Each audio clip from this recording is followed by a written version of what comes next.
Baka may malito sa inyo sa mga pangalang Abri at saka RB. Yun po ay iisa lamang, konting pagkakamali. Ang kwentong ito ay hindi dumating na perpekto. Sa katunayan, si RB ay humihingi ng pabor na sana pakinggang mabuti ang kanyang kwento dahil sa dulo ay kailangan niya ng ating mga opinyon. Narito ang kanyang kwento hatid ng DKB, Dear Kuya Bono ng Bono's Love Tube. Kaabang mo sa bawat kwento. Dear Kuya Bono, ito ang story ko. DKB. DKB.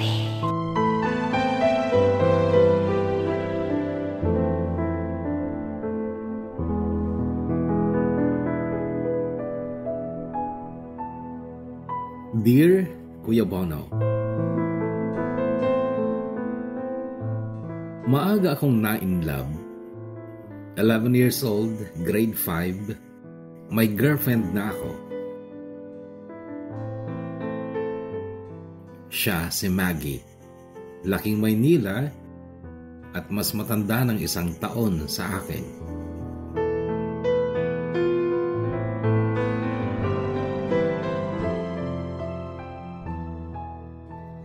Ang aming love story ay nagsimula sa isang maliit na barangay sa tabi ng dagat sa payapang bayan ng Mulanay sa probinsya ng Quezon. 11 years old ako, 12 years old si Maggie. Kami ay nanumpa sa paanan ng mahabang hagdan paakyat sa parokya ng ina ng laging saklolo.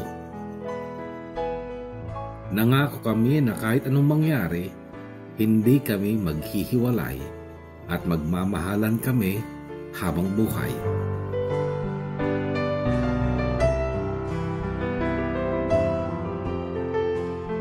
Kasunod ng sumpaang yon ay hinagkan pa ni Maggie ang mga labi ko. Yun ang first kiss kay Kuya Bono. Kaya naman kung tungkol sa pag-ibig, si Maggie ay mananatiling una sa alaala at sa puso ko.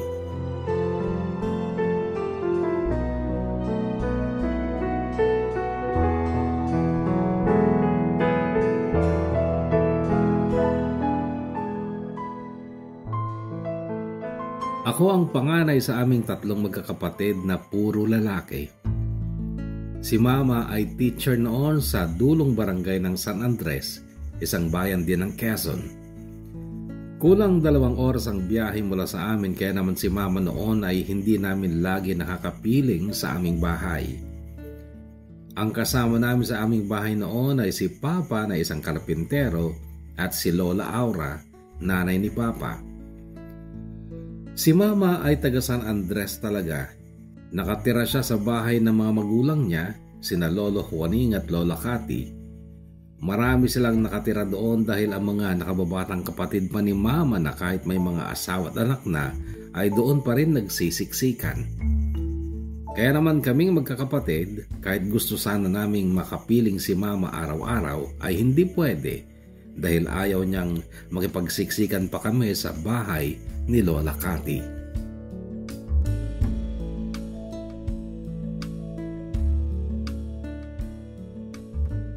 May dahilan kung bakit mas gusto namin si Mama noon kaysa kay Papa. Mabait kasi si Mama, matyaga sa amin samantalang si Papa ay matapang at kagalakan lagi niya ang patawan kami ng parusa maging sa mga simpleng kasalanan o pagkakamali naming magkakapatid. Nakalakhan ko na kapag may nagawa akong mali, uutusan ako ni Papa na kunin ang sintron niya sa pantalon niyang nakasabit sa likod ng pinto. Ako pa ang mag-aabot sa kanya ng sintron na ihahambalos niya sa puwit ko. Laging ganon sa akin. Sa mga nakababatang kapatid ko ay tsinelas naman. Well, dati nung 10 years old below pa ako ay tsinelas lang din ang pinapalo sa akin ni Papa. Pero nung grade 5 na ako, sintron na. Grade 6 ako, brinake ako ni Maggie dahil sa niligawan siya ni Oscar na mas matanda sa kanya ng 2 taon. First year high school noon si Maggie, third year si Oscar. Sobrang sakit noon sa akin kaya ang ginawa ko ay binasag ko ang ilaw ng motor ni Oscar. Pinukpok ko ng bato. Akala ko gagantihan lang ako ni Oscar pero iba ang ginawa. Nagpunta siya sa bahay namin at nagsumbong sa aking papa.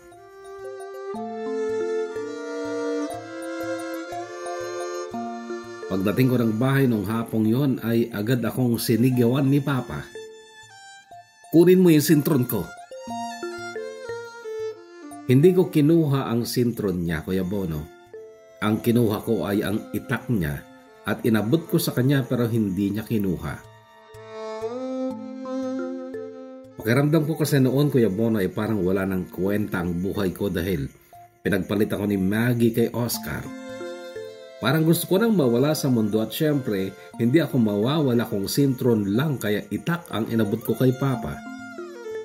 Napatitig siya sa mukha ko. Naiiyak ako noon pero pinipigilan ko lang. Tagpasin mo na ang ulo ko, Papa, para matapos na ako. Noon ay hindi ko na napigilan ang luha ko. Umiyak ako pero niyakap ako ni Papa tapos nagsorry siya.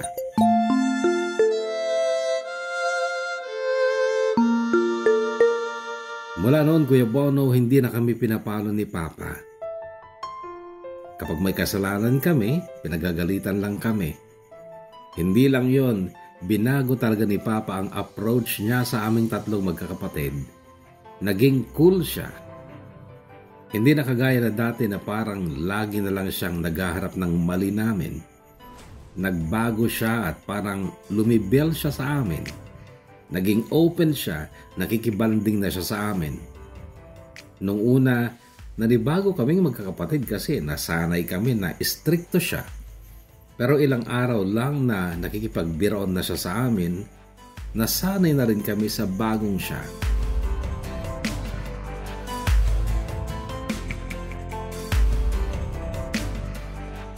Dalawang linggo yata ang dumaan bago nalaman ni Papa ang dahilan kung bakit ko binasag ang ilaw ng motor ni Oscar at inabutan ko siya ng itak sa halip na sintron. Isang gabi noon sa aming hapunan, patingin-tingin siya sa akin habang naglalagay siya ng ulam sa plato niya. Bago siya sumubo ay nagsalita. Inagawang ka pala ni Oscar ng babae kaya ka na bad trip. Sabi niyang medyo nakangiti. Sayang. Maganda pa naman yung si Maggie. Dugtong pa niyang nakangisi na para bang nang-aasar pero kaagad sumabad ang bunso kong kapatid na si Amar. Sabadero talaga si Amar pero lagi naman siyang may point. Magaling magsalita pero mahina sa klase. Ang sabi ni Amar noon, maganda nga Papa, malandi naman. Paano man naman sabing malandi? Tanong ni Papa kay Amar. Grade 4 lang si Amar noon, grade 5 si Adrian at grade 6 naman ako. Pumatol siya sa iba habang sila pa ni Kuya Abri. Di ba? Kalandian yun. Pero okay na rin yun kasi ayaw kong magkaroon ng ate na malandi. Ang gusto kong ate, yung kagaya ni Mama. Maganda at matalino na, mabait pa. Oh, binobola mo ang mama mo wala naman siya dito. Papa, ikaw ang binobola ko. Kasi di ba? Ang swerte mo kasi pinatulang ka ni Mama.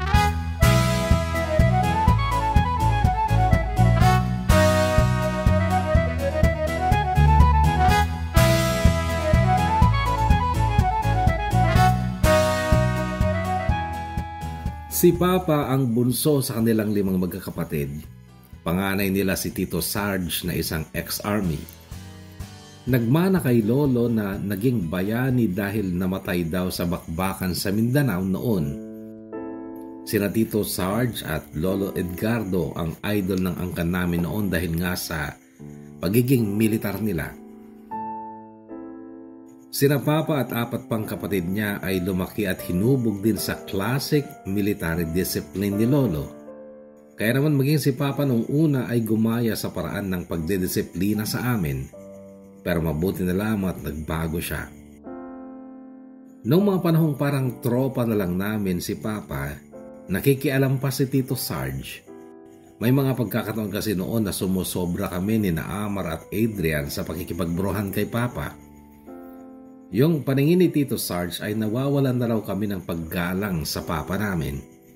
Pinagagalitan kami pero hindi namin siya pinapansin dahil wala naman siyang say sa pamilya namin.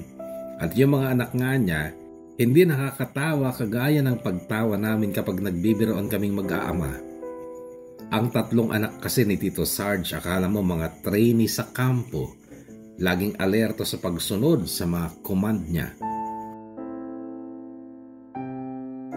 Pero si Tito Sarge, Kuya Bono, habang idol siya ng iba ay nilalait ko naman siya noon pa. Sa tingin ko kasi sa kanilang 5 magkakapatid, siya ang never kong hahangaan. 3 silang lalaki, 2 ang babae. Panganay si Tito Sarge, sa kanilang 5, siya na panganay ang pinakahuling nag-asawa, pero siya naman ang pinakauna na iniwan ng asawa. Alam niyo kung bakit?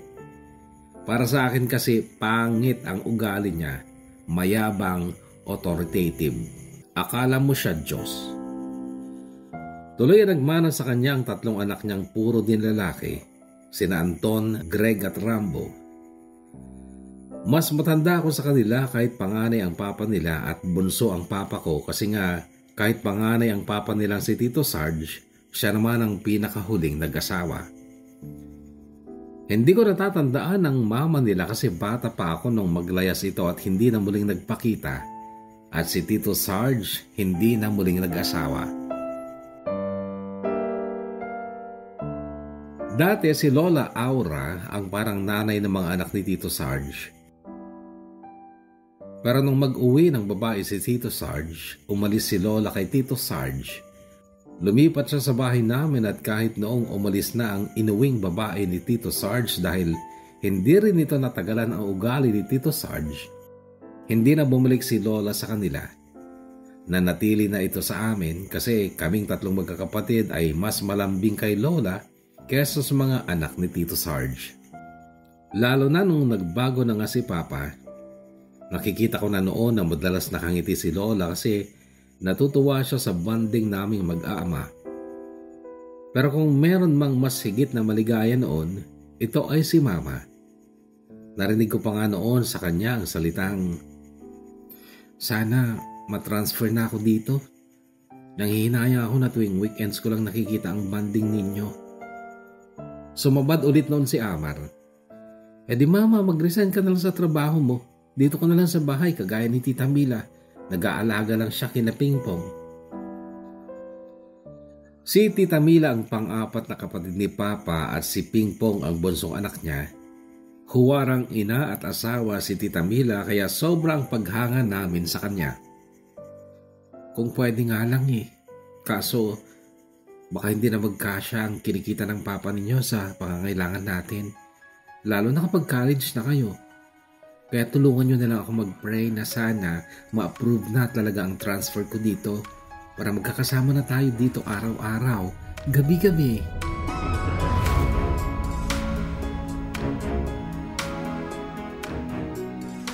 Ang hiling at dasal ni Mama na yon, Kuya Bono, ay natupad naman nung 4th year high school na ako. Nalipat na nga siya sa elementary school sa aming barangay kaya noon ay lalo pang sumaya ang bawat araw sa aming tahanan.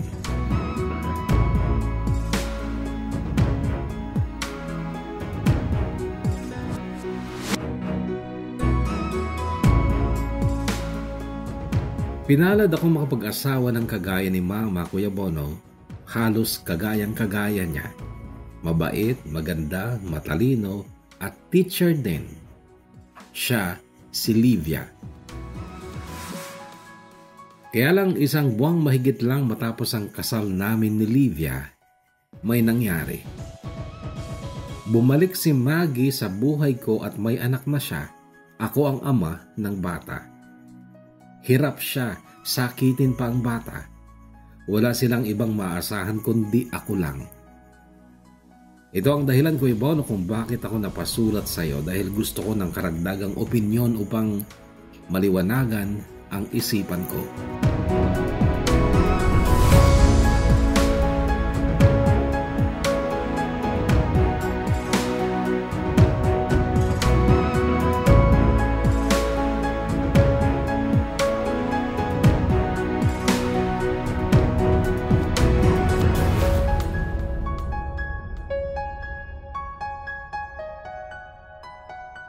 Noong grade 6 ako, totoong ipinagpalit ako ni Maggie kay Oscar pero may mabigat na dahilan si Maggie at hindi dahil sa malandi lang siya ayon sa judgment ng aking bunsong kapatid na si Amar.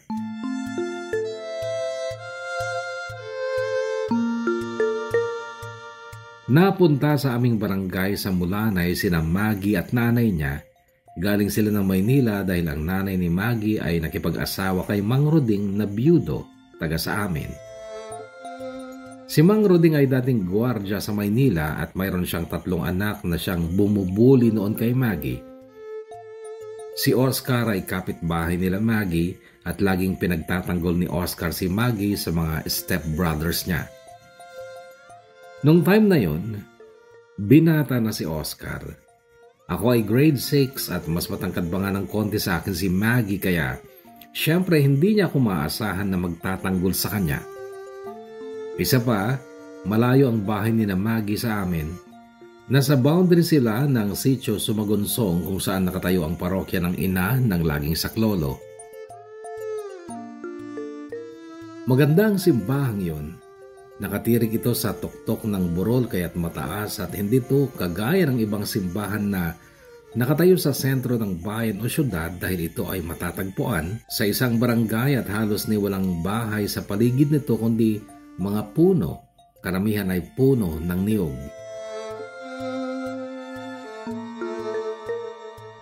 May isang Sabado ng hapon noon, inihatid ko ang kinakapatid kong si Eloy sa Sumagonsong. Nakabike din siya at parang iniskortan ko lang siya. 10 years old lang kasi noon si Eloy at siya ay inaanak ni Mama. Pag uwi ko galing kina Eloy ay nadaanan kong naglalakad mag-isa si Maggie sa kalsada. Galing naman siya noon sa mama niya na nag-service ng pagkukulot ng buhok sa Sumagonsong. Isinakay ko siya sa likod ng bike ko. At nung madaan kami sa parokya ay sakto namang may ikakasal. Tuwang-tuwa si Maggie noong sabihin niyang sumaglit daw kami sa loob ng simbahan. Tingnan daw namin saglit ang kasal. Umakyat nga kami sa hagdan. Iniwan ko ang bisikleta ko sa paanan ng mahabang hagdan kahit na may rampa naman sa magkabilang gilid. Yung daanan ng mga sasakyan paakyat sa harap ng simbahan. Mga bata pa noon ang ikinakasal ngunit halatang mula sila sa may kayang pamilya. Napakaraming bulaklak noon sa aisle at sa entrada ng simbahan. Noong palabas na kami, matapos nga kaming saglit na nanood sa seremonya, ay kumuha ko ng isang pirasong bulaklak. Hawak ko yon nung pababa na ulit kami ng hagdan at nung nasa panghuling baitang na kami ay ibinigay ko ang bulaklak na yun kay Maggie. Tinanggap niya pero siya ay umupo sa huling baitang ng hagdan. Umupo din ako. Inamoy niya ang bulaklak habang nakangiti at tila tangay ang isip sa isang pantasya. Nakatitig lang ako noon sa maganda niyang mukha, then nagsalita siya. RB, darating ang araw. Ikakasal din tayo dito. Sabi niyang nakangiti at nakatingin sa bulaklak pero bigla itong napatingin sa mukha ko sabay sabing, ako kaya mapapangasawa mo, RB? Siyempre, sino pa? Mabilis kong sagot. Sige nga, mag-promise ka na ako lang mamahalin mo at ako ang pakakasal mo pagdating ng araw. Tumayo pa ako nun, Kuya Bono. Humarap sa simbahan sa itaas, nagbow, itinaas ko ang kanang kamay ko then idinikit ko sa aking puso at ang sabi ko, pangako sa Diyos, ikaw ang pakakasalan ko, Maggie. Nakangiti siya sa pagkakatingala sa akin noon kasi nakatayo ako at siya ay nakaupo. Bumalik ako sa pagkakaupo sa tabi niya at habang nakaupo siya ay nangako rin siya. Sumusumpa rin ako, RB, na ikaw ang pakakasalan ko pagdating ng araw. Ikaw ang magiging asawa ko at wala nang iba.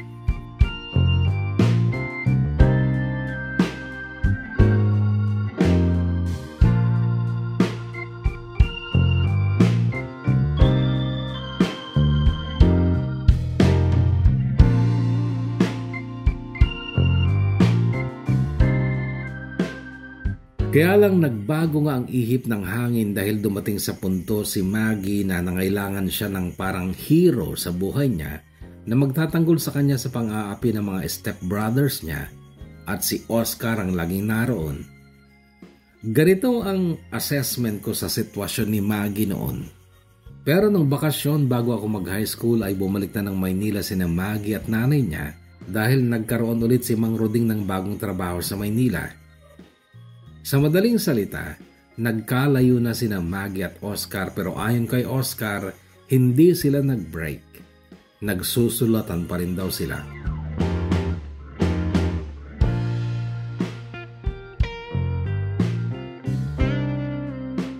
Second year high school ako, Pasko noon ay muli kami nagkita ni Maggie dahil nagbakasyon siya noon sa amin. Noon kami nagkabalikan. May girlfriend na akong iba noon pero hiniwalayan ko dahil talagang mahal ko si Maggie. Si Oscar naman noon ay panay din ang lapit kay Maggie at nagtataka ako noon dahil maayos pa rin ang pakikitungo ni Maggie kay Oscar. Kaya hindi na wala ang duda ko na sila pa rin at ako'y tinutu-timer lang ni Maggie.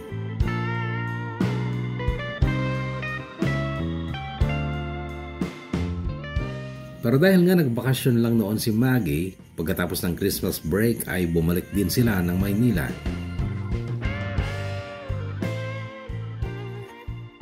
Mabuhay ang relasyong yon dahil magkaliyaw kami at parang kami lang kapag nagkikita kami. Plus, hindi pa nga nawawala ang duda ko na sila pa rin ni Oscar. Pero napagtibay ang ugnayan namin nung graduating na ako ng college. That time ay pulis na si Oscar at sa bayan na sila nakatira. Mahal na araw naman noon at nagbakasyon din ulit siya before ng college graduation ko. May lumang motor si Papa na siyang ginamit ko bilang service namin ng mga kapatid ko sa eskwela at doon ko inangkas si Maggie nung maisipan naming mamasyal at napadaan ulit kami sa parokya. Noon niya ipinaalala na noong grade 6 ako, first year siya, ay nanumpa kami doon sa paanan ng hagdan paakyat ng simbahan. Naaalala mo ba yon?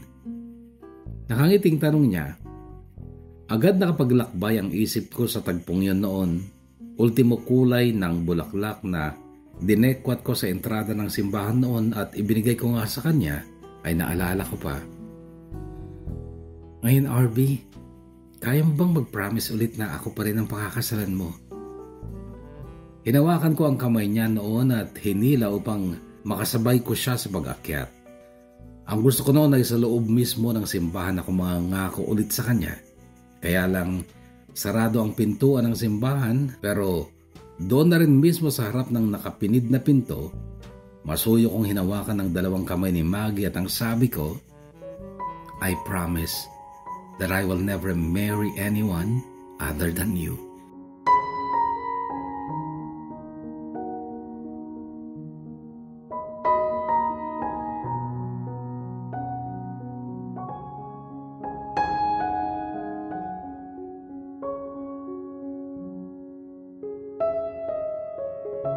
Hindi nakapagtapos ng college si Maggie. Nakadalawang taon lang siya sa tourism course sa PLM at siya ay nagtrabaho na bilang sales lady sa mga malls sa Maynila. That time ay uso na ang cellphone. Halos lahat ay nakakagamit na ng mobile phone para sa madali at mabilis na communication pero si Maggie, dahil nagtatrabaho sa mall ay hindi ko lagi nakaka-text. Sa gabi, maaga siyang natutulog dahil sobrang agang gumigising para makapasok na hindi maipit sa matinding traffic sa EDSA. Nung time na yon, Kuya Bono ay pulis na si Oscar. Sa textan lang namin ni Maggie, nalaman ko na bago siya nagbakasyon sa amin nung Holy Week na yon ay kabibreak lang nila ni Oscar. Ang tanong ko kay Maggie noon sa text, naging kayo pa rin pala kahit nandito siya sa Quezon at ikaw nandyan sa Maynila? Obsessed masyado si Oscar sa akin. Ilang beses ko na siyang brinek nung college siya pero sa tuwing gagawin ko yon, luluwas siya ng Maynila. Nagpupunta siya sa mall na pinagtatrabahuan ko noon. Gagawa ng eksena para huwag ko siyang tuluyang hiwalayan. Anong gagawa ng eksena? May dala siyang flowers. Pupunta siya sa department ko, luluhod sa harap ko. Siyempre pagtitinginan siya ng mga tao, kaya para lang hindi na humaba ang eksena, tumitiklop na lang ako.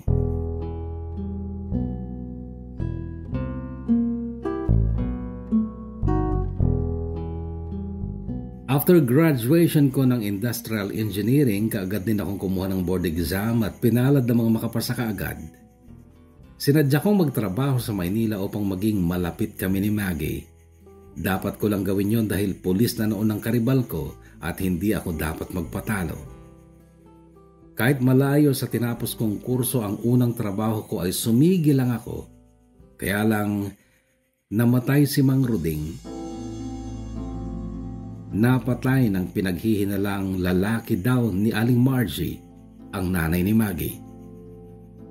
Tumakas na noon si Aling Margie, pero si Maggie ay hindi kaagad nakaalis dahil hindi pa nakakapag-resign sa mall kung saan siya nagtatrabaho. Saglit kaming nagsama sa inuupahan kong kwarto.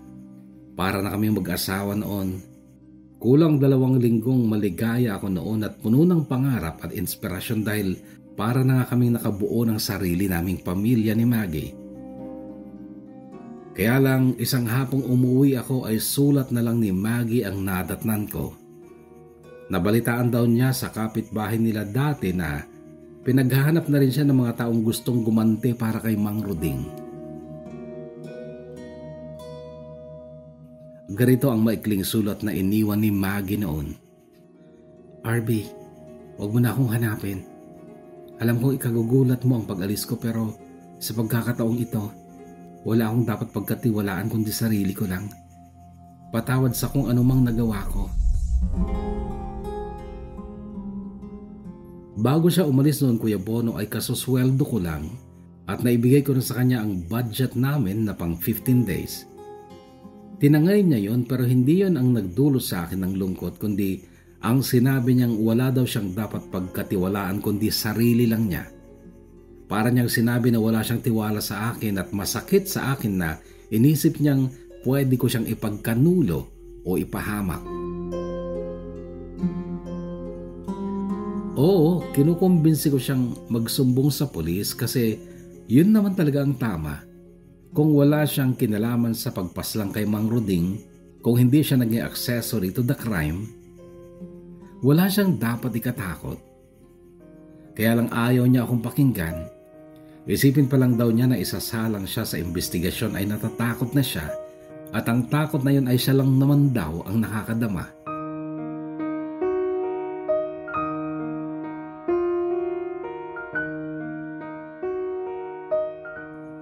Hindi naman sa pinagdududahan ko siya na may kinalaman siya sa pagpaslang kay Mang Ruding pero hindi ko talaga maintindihan si Maggie kung bakit takot na takot siya. O kumpara sa mga babaeng taga sa amin, medyo iba ang karakter ni Maggie. Minsan ay nasabi niya sa akin na simula daw nung iniwan sila ng tatay niya nung grade 4 siya, nawalan na daw siya ng tiwala sa mga lalaki at natuto siyang mabuhay na hindi umaasa sa iba maliban sa nanay niya. Sa paraang pabiro noon ay nabanggit ko naman si Oscar.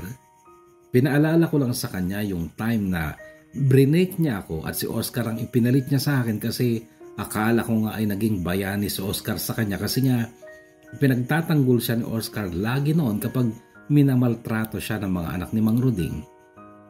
Pero ang paliwanag niya, hindi yun ang totoong dahilan, RB. Sa totoo lang, kaya kong labanan ang mga anak ni Tito Ruding kung gusto ko. Hindi ko lang ginagawa dahil nakatira nga kami ni Mama sa bahay nila. At kung makikipag-away ako sa kanila, edi magiging impyerno palalo ang buhay namin sa kanila. Hindi mo lubos na kilala si Oscar.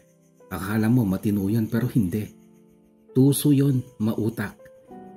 Natatandaan mo ba nung binasag mo ang ilaw ng motor niya? Kung tarantado lang siya na hindi nag-iisip, dapat ginantihan ka lang niya. Pero anong ginawa niya? Isinumbong ka niya sa papa mo kasi alam niyang papa mo ang magpaparusa sa iyo at higit sa lahat, papalitan ng papa mo ang ilaw ng motor niya. Tahimik ako sumang-ayon sa paliwanag ni Maggie pero natinag ako sa sumunod niyang sinabi.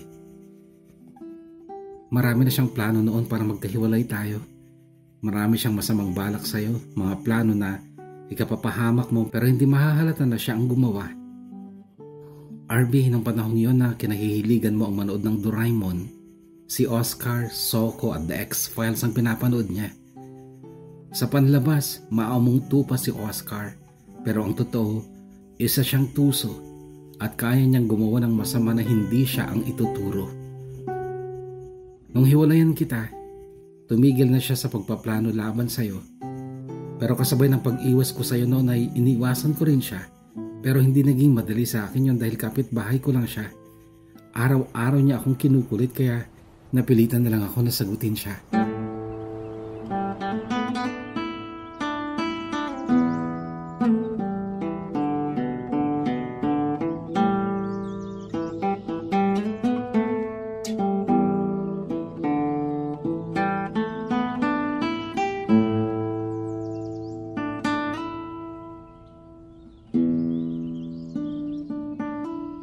Nung umuwi ako sa amin sa Quezon ay nakalibing na si Mang Ruding at mga kwento na lang ang nadatnan ko, pero isang bahagi ng kwentong narinig ko ang gumuulat sa akin. Si Oscar ay isa sa mga nag-iimbestiga sa kaso ni Mang Ruding.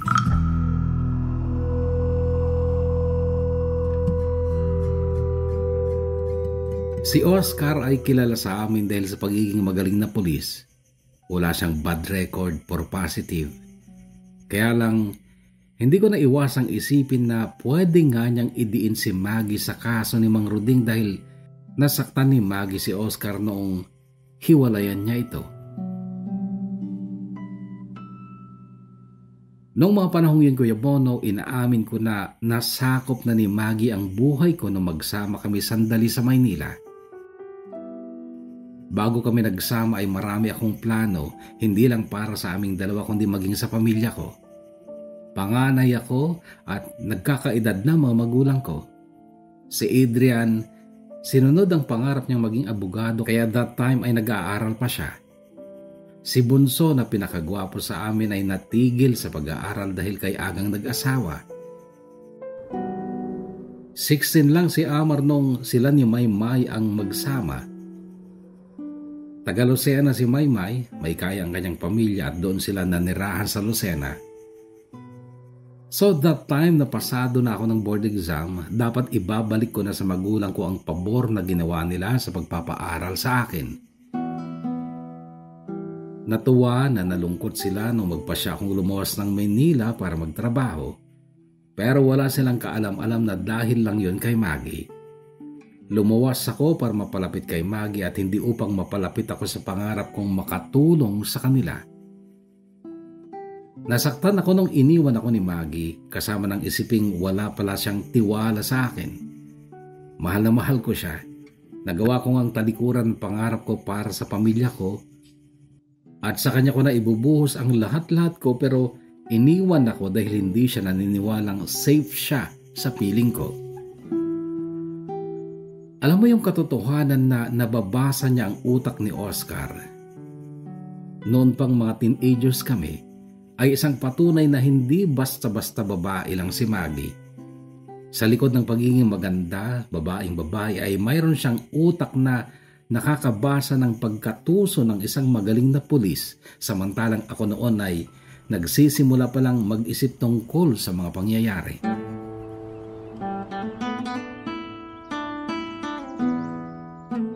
Kapag nakakapanood ako ng mga memes sa social media, yung parang pinagkukumpara sa bilis at husay ang mga gadgets, yung iPhone versus Samsung versus ibang brand ng cellphones, naiisip ko si Oscar ang iPhone, si Maggie yung Samsung at ako si Cherry Mobile.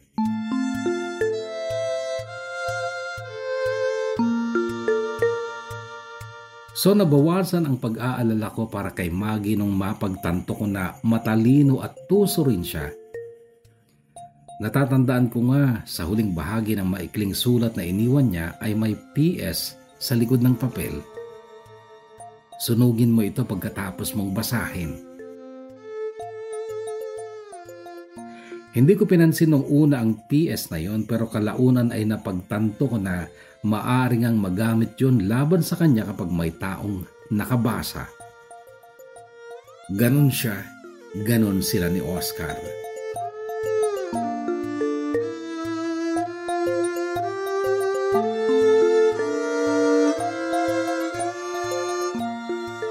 Naging bahagi ng dasal ko si Maggie gabi-gabi mula noon. Hindi siya nawawala sa isipan ko pero hindi na ako lubos na nag-aalala. Nag-focus na lang ako sa trabaho ko at ibinalik ko ang aking layunin para sa aking pamilya na siya namang tama.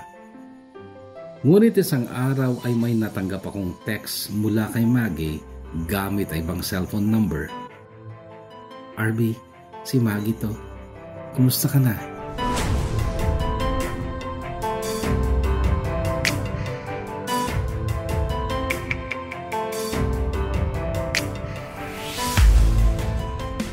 Nagkausap kami ni Maggie nung sandaling yon at nalaman ko kung nasaan siya. Sinabi rin niya na pwede ko siyang puntahan sa kinaroroonan niya sa Pangasinan na siya ko namang ginawa makaraan ng 1 linggo. Sinabi niya na huwag ako magte-text sa number na iyon kundi kung hindi siya ang naunang nag-text kasi nakigamit nga lang daw siya ng cellphone. Nung araw na magpunta ako ng Pangasinan ay cannot be reached ang number na ginamit niya. Tumuloy pa rin ako dahil kompleto naman ang address na ibinigay niya maging ang pangalan ng tao na hahanapin ko, ang tao na siyang may-ari ng bahay na tinitirhan niya. Itago na lang natin siya sa pangalang Tita Riza. Nahanap ko rin kaagad sa Facebook si Tita Riza at sakto ang description na ibinigay ni Maggie tungkol kay Tita Riza. Mayroon siyang malaking sari-sari store at sa harap nito ay may tindahan din ng lutong ulam. Nakita ko ang mga pictures ni Tita Riza sa loob at harap ng kanyang tindahan. Ngunit nung dumating ako doon ay hindi niya ako kilala at si Maggie ay wala na roon.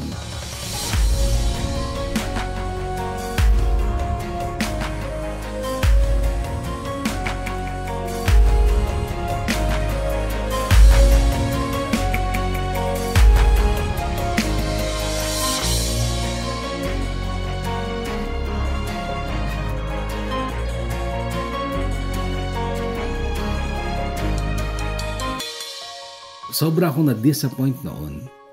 Nakita marahil ni Tita Riza sa mukha ko ang lungkot at pagkaunsyame. Dinulutan niya ako ng merienda habang nag-uusap kami hanggang sasabihin niyang, "Kung gusto mo RB, dumito ka muna. Doon ka sa kwartong ibinigay ko kay Maggie. Malay natin, bigla siyang bumalik at magkita kayo." Dear Kuya Bono, ito ang story ko. DKB. Tomboy si Tita Riza pero hindi halata. Hindi ko nga alam na tomboy siya kung hindi lang niya nasabi. Tinanong ko kasi kung sino ang kasama niya sa bahay niya.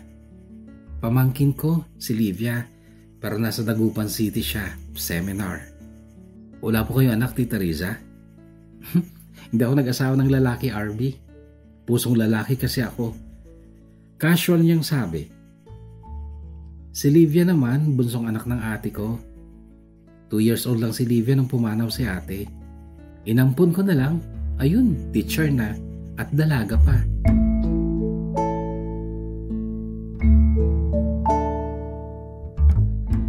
Nakilala ko si Livia kinabukasan sa almusal.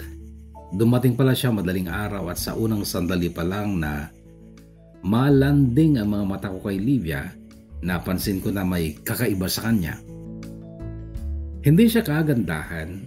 Malayang mas maganda si Maggie sa kanya pero sa personality, kakaiba si Livia.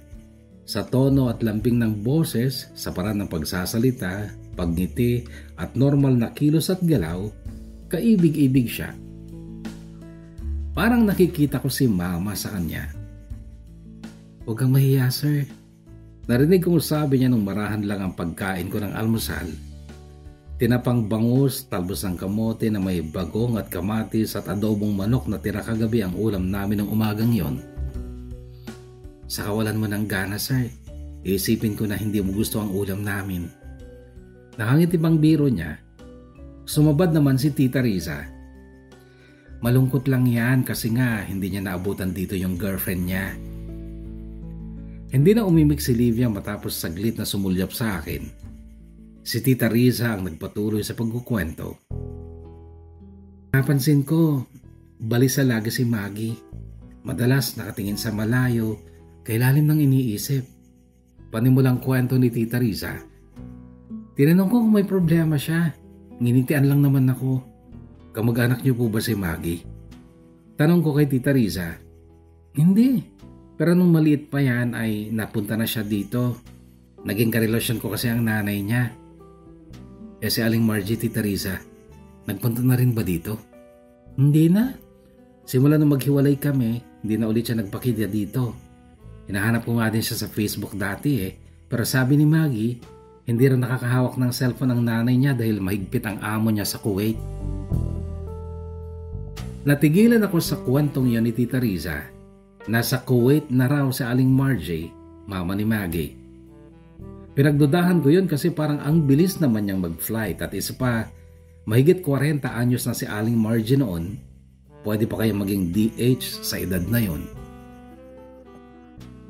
Yung pagdududa sa isip ko nung umagang yun, Kuya Bono, ay hindi ko isinatinig kina Tita Riza at Livia dahil ayaw kong pagdudahan nila si Maggie. Pagkatapos ng almusal ay lumipat kami ni Tita Riza sa terrace na katabi lang ng kanyang tindahan. Doon kami nagpatuloy ng aming kwentuhan at makaraan ng ilang minuto ay lumabas na si Livia mula sa pinto ng salas. Naka-DepEd uniform na siya, papasok na ng eskwela. Noon ko unang nakitang isang katangihan ng mama ko kay Livia. Yung bago lumabas ng gate ay sinisipat muna ang mga halaman niya. Pinapanood ko siya habang ginagawa niya yon. Napangiti ako. Nakatingin pala sa akin si Tita Riza. Nakangiti din kaya't nasabi ko, si Livia, Tita Riza, parang mama ko.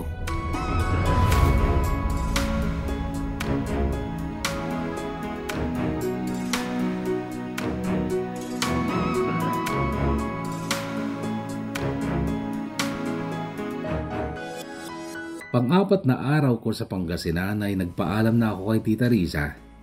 Araw ng Huwebes yon at kailangan ko nang bumalik ng Manila dahil 5 araw lang ang naaprubahan na leave ko.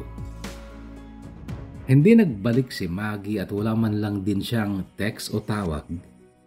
Kay Tita Riza pala ang number na ginamit niya nung mag-text siya sa akin. Ka-text ko si Tita Riza habang nasa biyahe ako pauwi ng Maynila. Hindi mo pala nasabi kay Livia na uuwi ka na. Hinahanap ka. May dala pang bibing ka. Ganito ang unang text ni Tita Riza. That time, Kuya Bono, ay nagkaroon na ako ng lakas ng loob na magtanong ng mga personal na bagay tungkol kay Livia. Bagay na iniwasan ko nung nasa kanila pa ako dahil ayaw kong isipin niyang may interes ako sa pamangkin niya. 2 beses na rin daw nagmahal si Livia. Isa nung high school at isa nung college hanggang sa unang taon ng pagtuturo niya pero napikot daw. Napikot daw ang boyfriend niyang may jowa palang iba. 3 years na raw ang nakararaan simula nung maagaw ang boyfriend ni Livia at simula noon ay wala pa naman daw itong tinanggap na manliligaw niya. Crush mo si Livia, di ba RB? Biglang text ni Tita Riza. Natawa ako pero hindi kaagad ako nakapag-reply kasi alam din naman niyang girlfriend ko si Maggie. Kaya lang kaagad may pasundot na text si Tita Riza. Gusto kita para sa pamangkin ko, RB. Ligawan mo siya. Baka kayong magkatuluyan. Saglit akong nag-isip ng isasagot ko hanggang sa, di ba Tita Riza, alam mo namang girlfriend ko si Maggie. Alam din ni Livia. Gusto kong maayos ang buhay mo, RB, kasi nakikita kong matino kang lalaki. Hindi ako magpepreno sa sasabihin kong ito pero kung ako sa'yo, ilayo mo ang sarili mo sa pamilya ni Margie, kay Maggie. Yung mga tipo nila, kaguluhan lang at sakit ng ulo ang ibibigay sa'yo. Oo, magaganda sila. Pero kung hindi ka sanay sa problema at kawalan ng kapayapaan sa buhay mo, lumayo ka sa kanila. Yan ang payo ko sa'yo, RB. Hindi lang tumatak sa utak ko ang sinabing yon ni Tita Riza kundi naimbak yon sa kokote ko at sa totoo lang ay tama siya. Natural dahil matagal niyang kilala si Aling Margie. Alam nito ang likaw ng bitukan ng ina ni Maggie. Kaya lang siyempre naisip ko rin na ang uri ng ina ay hindi kailangang uri din ng anak. Ramdam ko sa puso ko noon na hindi masama si Maggie. Hindi siya kagaya ng kanyang ina pero hindi na nga nagpakita si Maggie, ni call o text, wala. At sa mga panahong nakuha ko na ang gusto kong trabaho sa Laguna pa, mismo sa planta, ay nag-focus talaga ako sa trabaho dahil maraming natututunan ng mga bagay na hindi na pag-aralan ng college. At syempre, kinailangan ko rong magpa-impress dahil hindi masama ang promotion. Pero sa mga panahong ito na maghapong seryoso at dedicated ako sa aking trabaho, sa gabi naman ay pahinga sana pero may pakilig dahil noon ay nagkakamabutihan na kami ni Livia. Dear Kuya Bono, ito ang story ko. TKB. TKB.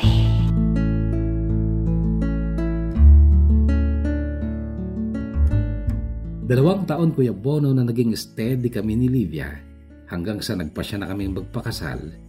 Sa tradisyon nila, may pamanhikan, sumabak ang aking pamilya. Lubos na nalulugod si Mama dahil gustong-gusto niya si Livia.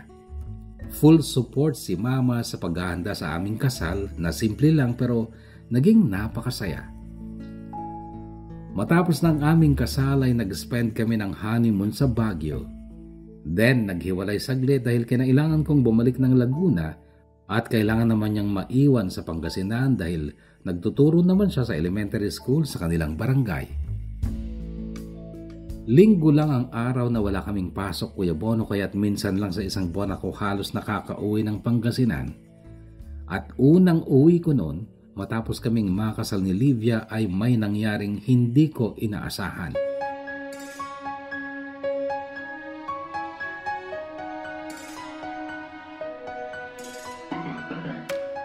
Umalis ako ng Laguna hapon ng Sabado.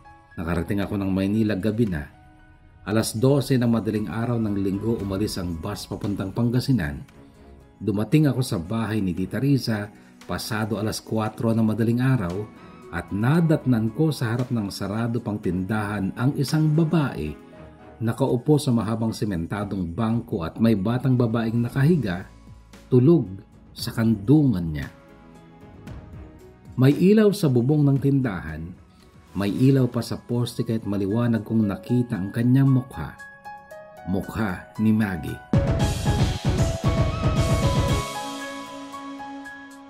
Arby? Usal niya sa pangalan ko. Tila ako na estatwa. Natinag lang ako nang makita kong sumindi ang ilaw sa salas ng bahay ni Tita Riza. Tanda na gising na siya. At automatiko, Kuya Bono, na hinawakan ko si Maggie. Pilit na pinatayo at ang sabi ko, hindi ka dapat makita ni Tita Riza o ni Livia. Halika, umalis tayo dito.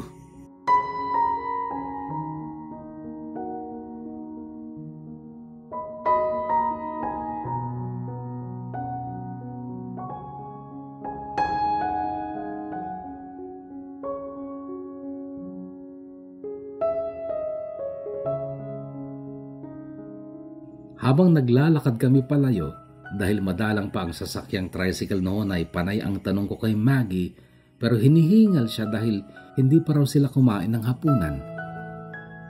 Dinala ko sila sa isang maliit na hotel sa Urdaneta, hindi kalayuan sa bahay ni Tita Riza. Sa hotel na yon ay nagsaserve naman sila ng breakfast kaya nagpaluto ako para sa aking mag-ina. Hindi ko masyadong maaninag ang mukha ko kay Marby, anak namin ni Maggie, pero mukha ni Mama nakikita ko sa kanya. Isa pa, wala talaga akong pagdududa. Yung lukso ng dugo naramdaman ko para sa bata. Ang paliwanag ni Livia, ginugol daw niya lahat ng makakaya niya para huwag makulong ang nanay niya. Nahuli si Aling Margie pero nagkorte muna sila at nagkumahog si Maggie sa paghahanap ng pera na pambayad sa abogado ng mama niya kahit na noon ay buntis na siya. Nakisama pa raw siya sa isang lalaking hindi niya mahal kapalit ng pera. Ang lalaking yon ay mabait naman daw nung una at tanggap pa nga niya si Marby. Pero nagbago. Kalaunan, nakulong din si Aling Margie at sina Maggie at Marby ay nanirahan sa Payatas sa kaibigan ng nanay niya. Noong naging sakitin si Marby dahil sa maruming paligid, nagtatrabaho sa isang factory si Maggie pero hindi nakakaipon dahil napupunta sa share sa gustusin sa bahay ng kaibigan ng nanay niya at panggamot ng bata.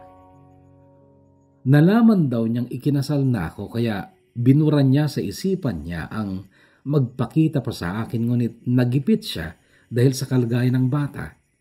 Nagpakita nga pero wala daw siyang balak na manggulo. Hihingi lang daw sana siya ng sustento. Naawa ako kay Maggie. Naalala ko ang sumpaan namin noon at mahal ko pa siya kahit kasal na ako kay Livia. Itinira ko sila sa Laguna. Sa inuupahan ko kasing kwarto ay may bakante pang isa sa bandang likuran. Kunwari, hindi ko kilala si Maggie. Siya mismo ang nag-inquire sa kwarto sa may-ari at tinanggap naman siya. Hindi kami magkasama sa isang unit pero naging close friends ko silang mag-ina, kunwari. Kaya kalaunan ay sa kanila na ako kumakain, agahan at hapunan. Tanghalian kasi ay sa planta ako kumakain. Alam ko nagkakasala ako pero masaya ako kasi kasama ko sila. Para kaming pamilya na magkahiwalay lang ng tirahan at lingid ito sa kaalaman ni Livia.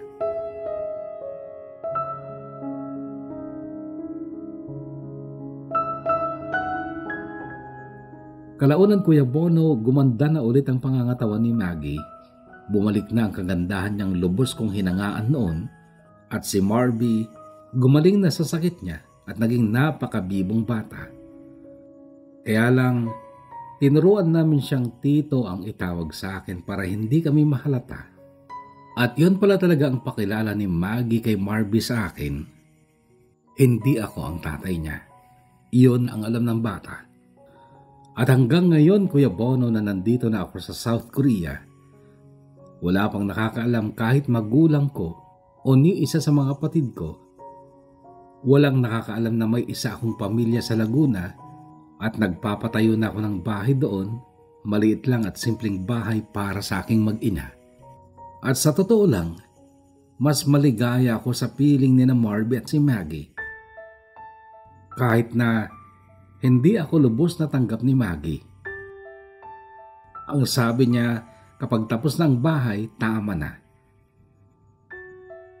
Magsuporta na lang daw ako kay Marby at ibuhos ko na ang lahat kina Livia at Jacob.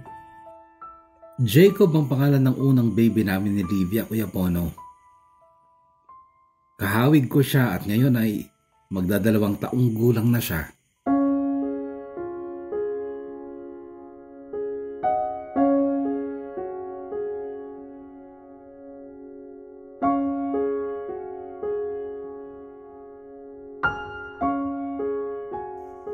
August 2023 nung mag-flight ako papunta dito sa South Korea. Wala talaga akong pangarap na mag-abroad pero napilitan ako dahil ayokong pabayaan sina Maggie at Marby. Hindi kasi magkakasya ang sahod ko noon sa Laguna para sa dalawang pamilya. Mahigit 3 taon na akong naglilihim kay Livia at sa pamilya ko. Si Livia, Kuya Bono, ay kagaya ni Mama. Maalaga sa anak, malinis at masinop sa bahay, makadiyos, moralista. Si Maggie naman sakto lang ang galing sa pamamahay. Minsan makalat pero naaayos naman niya. May pagkakonsentidor si Maggie sa kakulitan ni Marby. Hindi siya palasimba, magaling makisama sa ibang tao, masayahin, magaling sa kama. Pero mapag-obserba siya sa ugali at kilos ng mga tao sa paligid niya.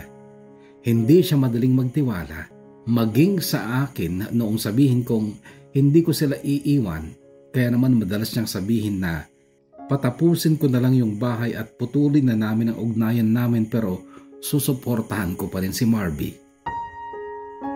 Masakit sa akin yung pinagtutulakan niya ako palayo sa kanya, Kuya Bono, dahil mahal ko siya. Sa totoo lang, parang mas kaya ko ngang iwanan si Livia kasi meron siyang tita Risa na katuwang niya. Samantalang sila ni Marby, sila lang dalawa sa Laguna. Oo, maraming kaibigan si Maggie kasi mahusay siyang makipagkapwa, pero hindi nga siya basta-basta nagtitiwala. Hindi mo siya mahihintay na hihingi ng tulong o pabor sa mga kaibigan niya dahil ayaw niyang magkaroon ng utang na loob na siya daw magiging susi para mapanghimasukan ng iba ang buhay niya.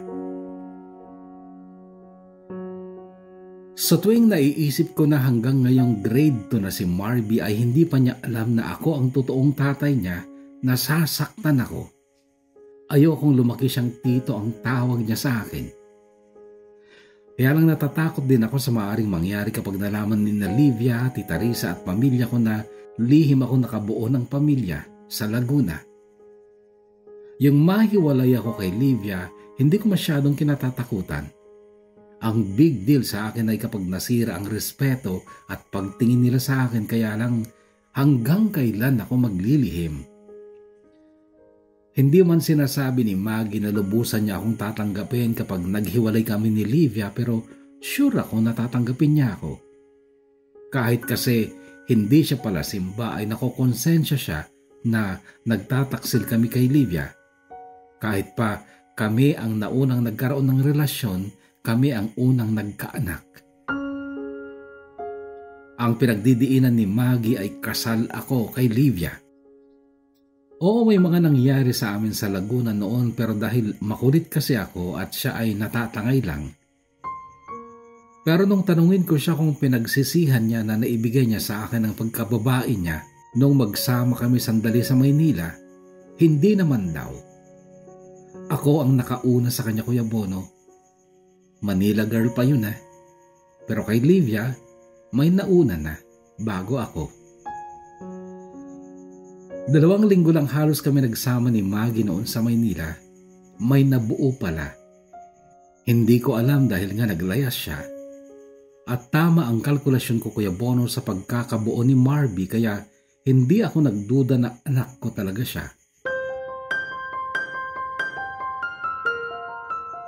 Payuhan niyo sana ako kung anong gagawin ko. Kung sa akin lang kaya kong mabuhay ng ganito.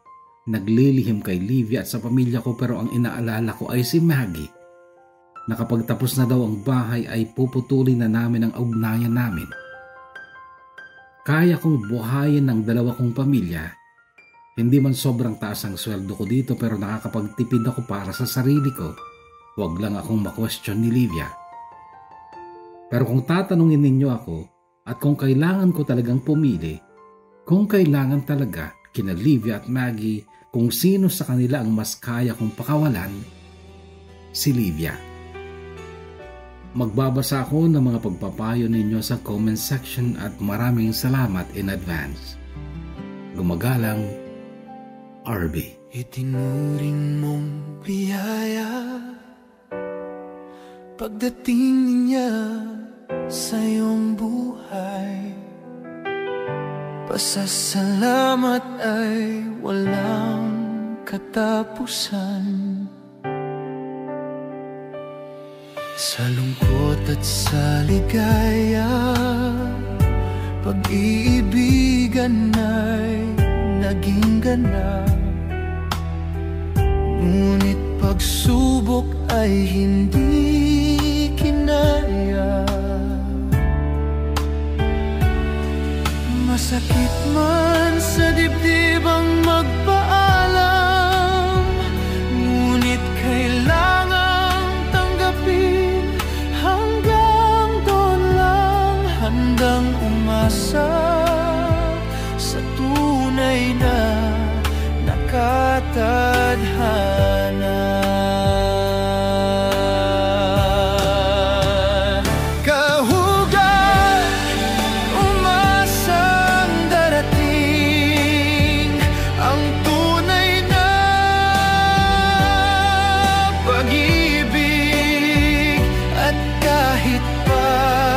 Masaktan kang muli, paulit-ulit man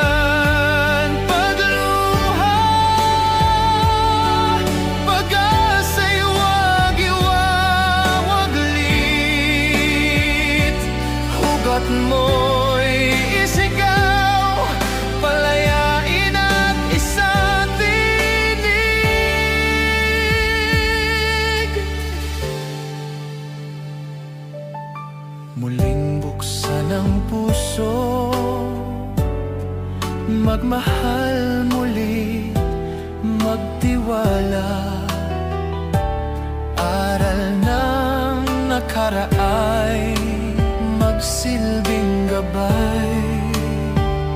Lahat tayo'y dumanas ng pait at kabiguan. Tandaan na ang buhay ay sadyang ganyan. Kaya tumasang may tunay na nakatadhana.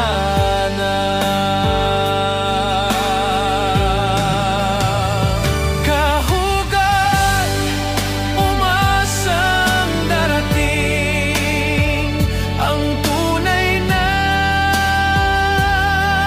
pag-ibig. At kahit pa masaktan kang muli,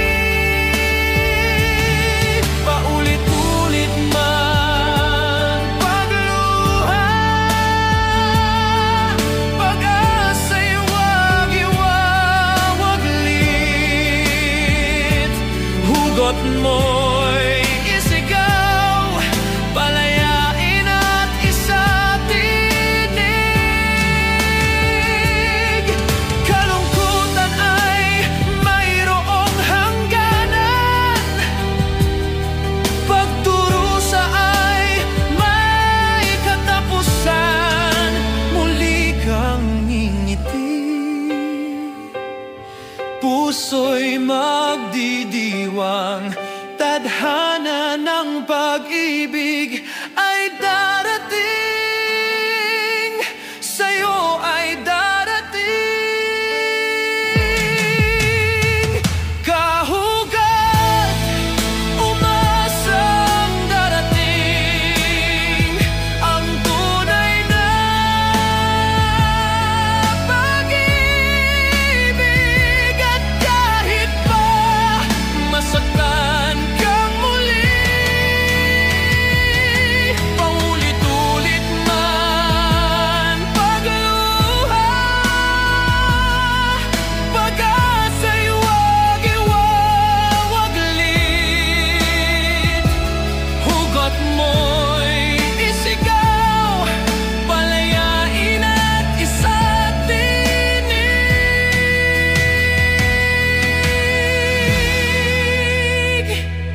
Hugot ng puso.